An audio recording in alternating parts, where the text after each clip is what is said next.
Let's go ahead and open it up for questions. Start here in the front first. Hi guys. There was a whole lot that went right on the offensive end, but I'm just curious, just from your guys' point of view, just what was it against the best defense in the league that really went well? I thought we were really patient. I thought because there were things going in we knew they were trying to do. They were switching a lot of screens when Stewie was setting them, so we were trying to take advantage of those mismatches. And some of that has to do with Stewie, when she gets the ball, being patient, the rest of us getting to our spots where we can be successful, understanding that if they run someone at her, we have to cut, understanding that if you're a shooter, you got to be ready to knock it down when the ball does move. I thought in those moments, we were just super, super patient. And the other side of it was we finally got out and ran. That really was the key, I think. They're a team that when they're set, it's really hard to score against them. But we picked and chose, we're picky about which moments to run. And then I feel like it was the third and even into the fourth quarter where we finally got it going and we got some things in transition, because that's when they can't execute their schemes quite as well. And just for how is the game different for you said when you are able to make a few shots early? Do teams play you guys differently, and then are you able to then more be a playmaker? Yeah, I mean, this was a team that if they weren't switching pick and rolls when I was in them, mostly when Stewie was setting them, they were going under. And you have to be aggressive in those moments, right? You have to look for your shot. You have to make them pay, not overdo it. I think there's a balance there. But you definitely have to do that. I think AC guarding me and knowing all of our play calls, I tried to be a little more creative. There were times where I probably surprised, called one play and kind of made a different cut. Why not? That's how I got the very first three I got.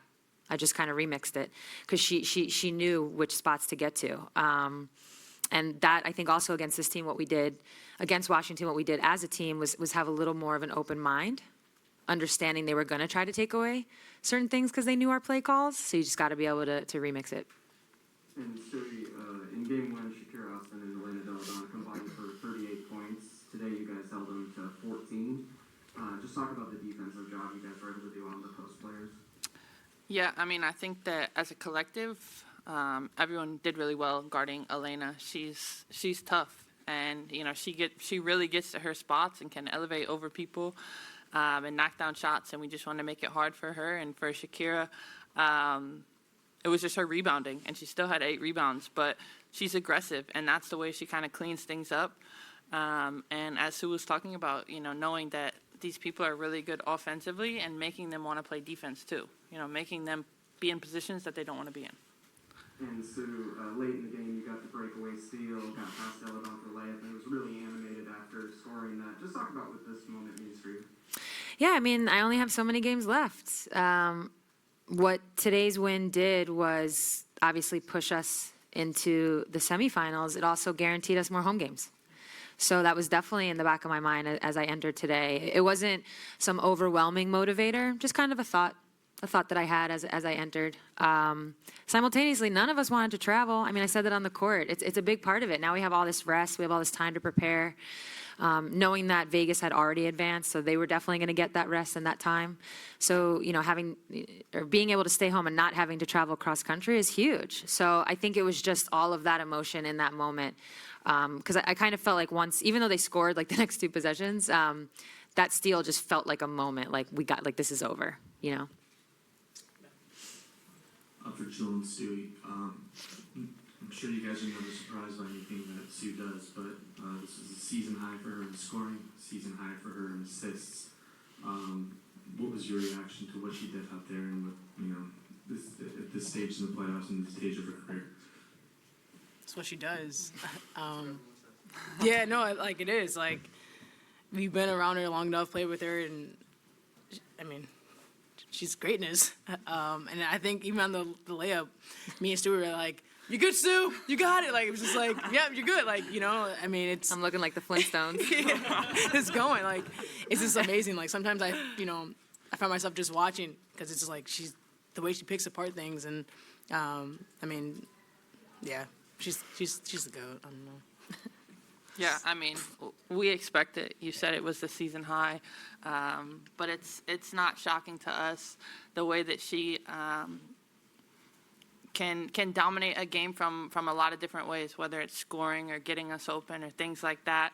And the moment after she made the layup, when she really got like the crowd hype, she got the rest of us hype too. But it was just it was amazing to see. Yeah, this is what she does. I mean, nobody expects anything different. Well, Sue, I remember a moment a little bit after that when you had the one-legged shot kind of and you just gave a shrug. Like, it's just, you felt like you were in the zone, but like, No. kind of... Yeah, no. There's a little bit of a backstory. I've been working on this one-legged shot. I actually got fouled on it earlier, which I was very proud about. I have been working, that one-legged runner, both ways, I've been working on it all off-season. And every now and then in practice it comes out. I've done it like a handful of times in games. All my teammates know about it.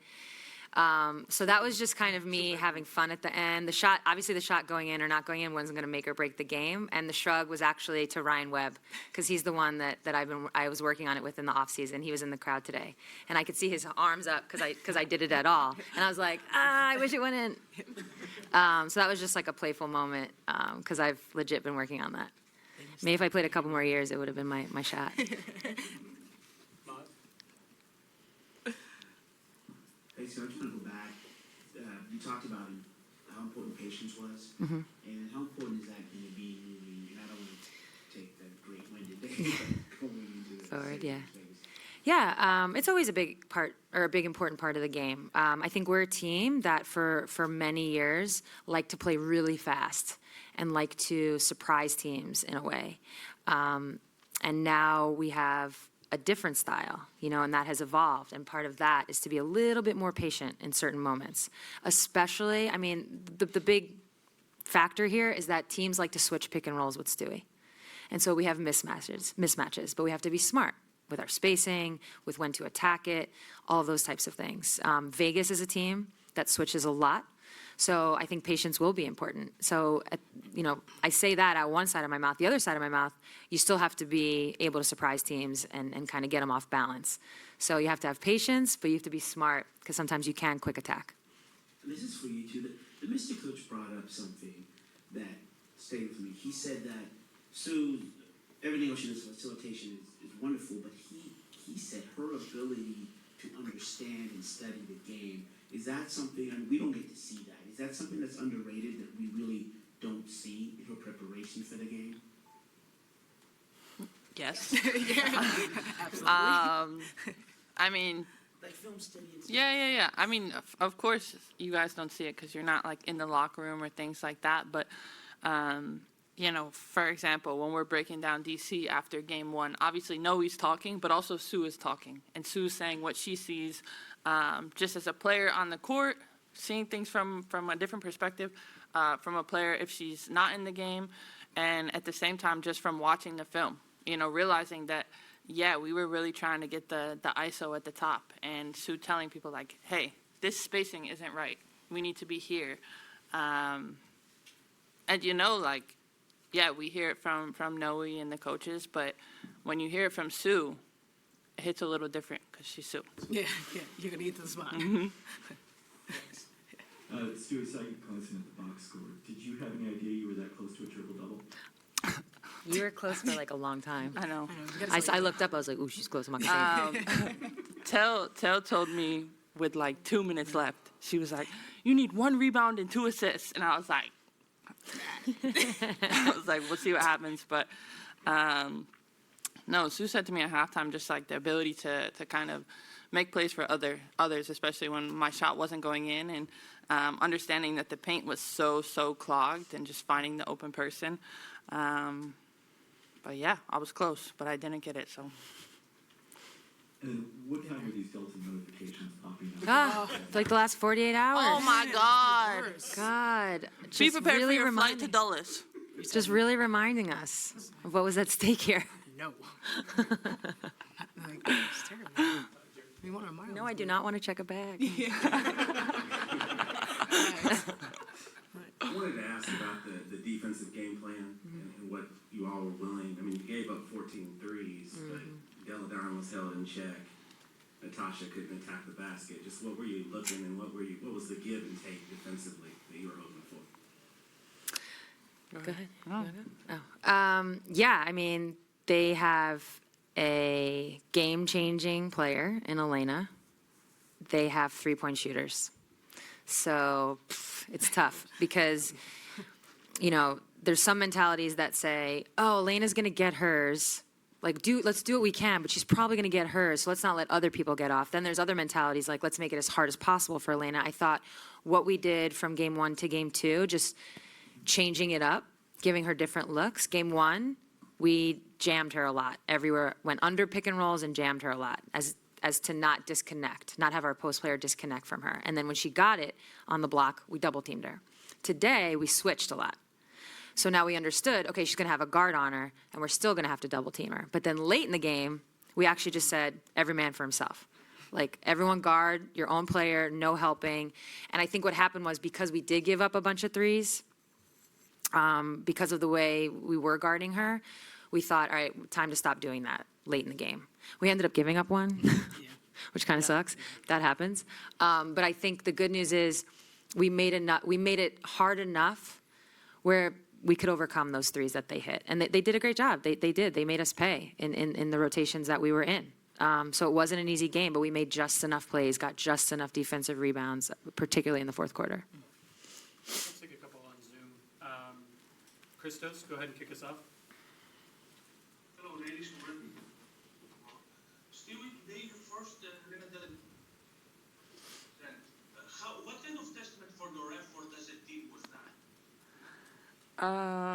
I missed the first part of it. You forced Elena Teledon shot 35%. Yeah, I think we touched on it earlier. It was, as a collective, the game plan today was switching with her. So a lot of times guards were on her in the post, making sure that we were trapping. Coming from the right place, we were rotating out, and she's going to hit tough shots because she's a great player. I'm just making sure that every one is really, really hard. Thank you very much. And for you to play better than game 1 and going to round, where's the confidence level that you're going to play better in the second round? I'll just wing that one. It's a new round. It's a new series. We're playing against a different opponent. I think we did exactly what we needed to do in order to advance. We won the games. This is the playoffs. I mean, this is the 4-5 seed. These are two really evenly matched teams. Even though we were technically higher seed, like what does that even mean in this round? As I said, the 4-5. And now we're going against a really tough team, one that presents a lot of problems. So more than anything, I think we're just thankful to have this week to prepare. Thank you very much. And Dorothy, go ahead, Dorothy. Hi, ladies. Thanks for your time and congrats on the win. So I want to ask you a little bit about what Tina Charles has brought to this team. I know you have a history with her, but just what she's brought to the team and how she's been able to fit in and bring her game. Yeah, she has brought scoring and this low block presence that we haven't had in years. Just someone that you can really put down there, give her the ball, let her go to work.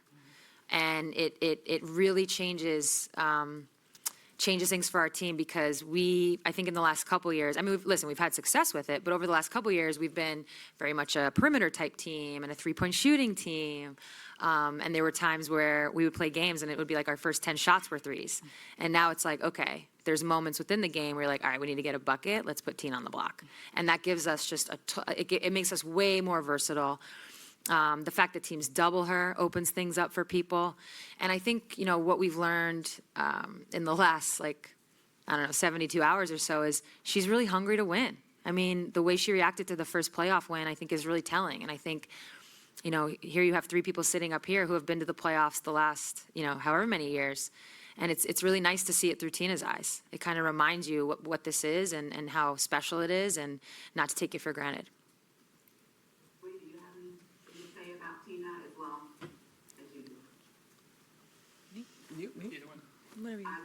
No, I agree with Sue. It's a different presence for sure. I mean, she's still Tina Charles. Let's not forget her greatness. She just brings another element to us, and her ability to pass out of the double teams as well. It puts a little more pressure on the defense. Let's go to Rafiq. Rafiq, go ahead. This is Rafi with the But That Sports Talk. I got a question for Sue Bird. Congratulations on making it to the second round. Thank you. Second of all, the last time this Sloan fought the Aces was in the 2020 finals when you swept them. What do you expect from the Aces this time around? Oh, I mean, I never look back on previous playoff runs. Every team is different every year, so it really has nothing to do with it. This is, they finished first this year, finished first for a reason. We played them 4 times, lost 3, so, we have our work cut out for us. And like I said earlier, they just present a lot of problems. They have players that are just, it feels like their entire starting lineup, particularly Kelsey, Chelsea, Jackie, and Asia, are just, the green light is like ultra. They're just constantly looking to score, constantly looking to attack, constantly being aggressive. When you're getting that from 4 people on the court at the same time, it just presents a lot of problems. And that's where, we're going to have to rise to that challenge. And again, they're number 1 for a reason. It's not going to be easy. And how good of a feeling is it to know that you're going to be playing another WNBA playoff series in your career? Yeah, that actually, that definitely feels good, knowing I have more games. I'd said earlier, what winning today did was guarantee more home games. So feels good. Let's go to Jeff. You're up. Good luck. No problem. Yeah, for any of you guys, I wanted to give you an opportunity to speak about Gabby. I thought her performance in the first half especially was incredible. She goes down with injury, and then Steph really stepped up big, got a lot of good offensive rebounds, hit some key shots. Just talk about their performances.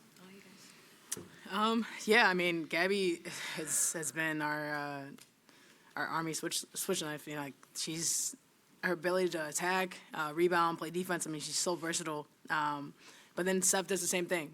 She comes in, and I think everyone on the team is ready when their name is called, and that's the greatness of our team. Everyone steps up. They know their jobs, they know their roles, and we have confidence in each person who steps on the floor. So they're very key for our success, and they both played great tonight. All right, thanks, everyone.